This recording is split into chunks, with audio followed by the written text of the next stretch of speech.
Good evening. We have a massive story breaking tonight that could change everything for this administration. The Washington Post is reporting that the Pentagon is asking for more than $200 billion for the war in Iran. $200 billion. That is a huge amount of money. According to the report, this request is much higher than what the government has spent on airstrikes so far. They say the military needs this cash urgently to make more weapons because they've used so many, hitting thousands of targets over the last 3 weeks. 3 people who know about the situation confirmed that the Defense Department is looking for a package of this size. Donald Trump was asked about this huge request today, and his answer was something you need to hear. When a reporter asked him why the Pentagon needs another $200 billion if the war is almost over, here is what he said. He said, well, we're asking for a lot of reasons beyond even what we're talking about in Iran. This is a very volatile world. The military equipment, the power of some of this weaponry is unthinkable. You don't even want to know about it. You could end things in 2 seconds if you wanted to. But we are being very judicious. Then he started blaming Joe Biden. He claimed Biden gave away military equipment to Afghanistan because he was too lazy or too stupid to move it. He said he rebuilt the military during his first term, but Biden messed it up by giving too much to Ukraine. He ended by saying that $200 billion is actually a small amount and that everything is Biden's fault. But let's look at what is actually happening. While the president is asking for $200 billion for bombs, grocery prices are going through the roof. Your utility bills are getting more expensive. Schools are losing their funding, and our roads and bridges are falling apart. Trump knows these costs are high. He actually campaigned on it. He used to talk about the word groceries all the time at his rallies. He called it a beautiful term and said he won the election because he knew people couldn't afford a bag of food. He was well aware of the struggle. But since he actually took power, look at what he and the Republicans have done to help. They've cut Medicaid for 17 million people. They've cut help for the Affordable Care Act for 24 million people. They've cut food stamps for millions of families. They started a trade war that made the price of everything go up. They started a war in the Middle East that sent oil prices surging. And now they want another $200 billion for a war that Trump promised he would never start. Remember what he said during the campaign? He said, I'm not going to start a war. I'm going to stop wars. No more wars, no more disruptions. We will have prosperity and peace. I am the candidate of peace. I am peace. He broke that promise, and he didn't even give a good reason why. He has broken almost every promise he made to the people who voted for him.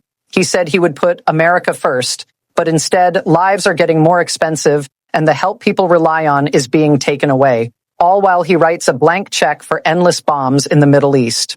Senator Ruben Gallego pointed out that at the height of the Iraq War, it cost about $140 billion a year. If the Pentagon is asking for $200 billion now, they are planning for a very long war. Trump campaigned against these endless wars, and now he wants more money than we spent on the Iraq War, which cost thousands of American lives and trillions of dollars. Even Caroline Leavitt, the White House spokesperson, won't rule out bringing back the draft. When she was asked if mothers should worry about their sons and daughters being sent to fight on the ground, she wouldn't say no. She just said the president wisely keeps his options on the table. So, my question for the people who voted for Trump is this. When will you realize he never intended to keep his promises? How many times does he have to go back on his word? In his first term, he promised a healthcare plan that was cheaper and better. It never happened. He promised an infrastructure law. It never happened. He promised middle-class tax cuts. They never happened. In this term, he promised cheaper groceries and lower rent. He hasn't delivered. He promised to get inflation under control and to find justice for the victims of people like Epstein. He hasn't delivered on any of it. The only thing he actually did in both terms was give himself and his billionaire friends a tax cut.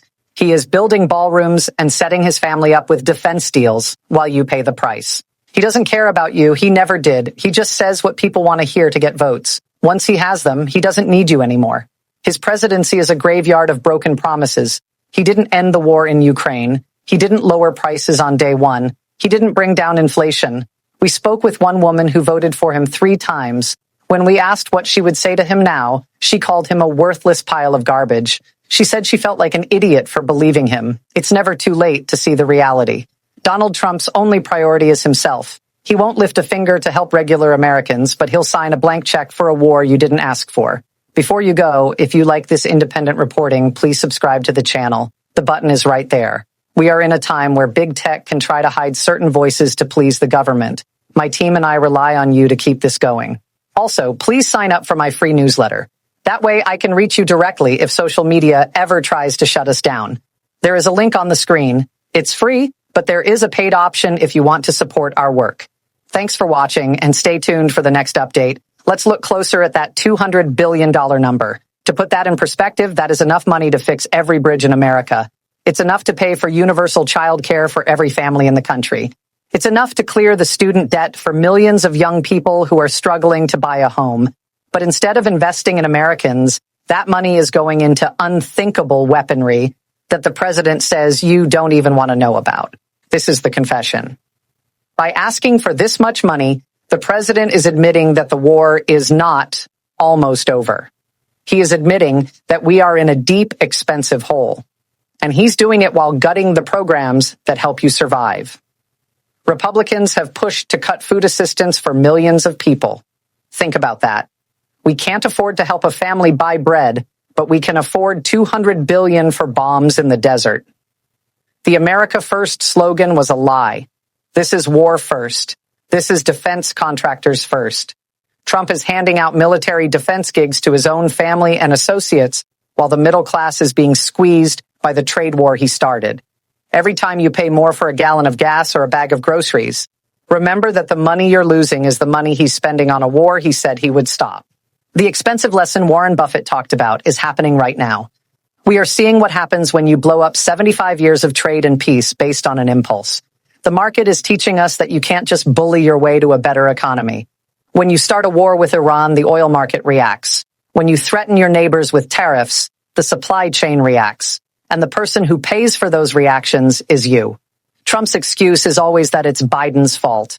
But Trump is the one in the Oval Office now. He's the one who greenlit the strikes. He's the one who pushed the Kurdish gambit that is making the war drag on. At some point, it's the other guy's fault excuse stops working. You are the commander-in-chief. This is your war. This is your inflation. The shock part of this announcement isn't just the money. It's the casual way he talks about it. He talks about weaponry that could end things in 2 seconds, like he's in a movie. He doesn't show any empathy for the 13 soldiers who have already died. He doesn't show any worry for the families who might face a draft. He just wants fluffy headlines for himself while he doubles his net worth in office. We are watching a presidency that is built on broken promises. The candidate of peace has become the president of $200 billion wars. The America First leader is putting global conflict ahead of your grocery bill. We're going to keep following the money. We're going to look at that budget request and see exactly where that $200 billion is going. We're going to track which companies are getting the contracts and which politicians are getting the donations. Don't let the spin fool you. Look at your own bank account. Look at the price of gas. That is the real report on the Trump economy. Subscribe to the channel and join our community so we can keep bringing you the truth. Sign up for the newsletter at the link below. We need to stay connected as this situation gets more volatile. Thanks for watching, and I'll see you in the next report.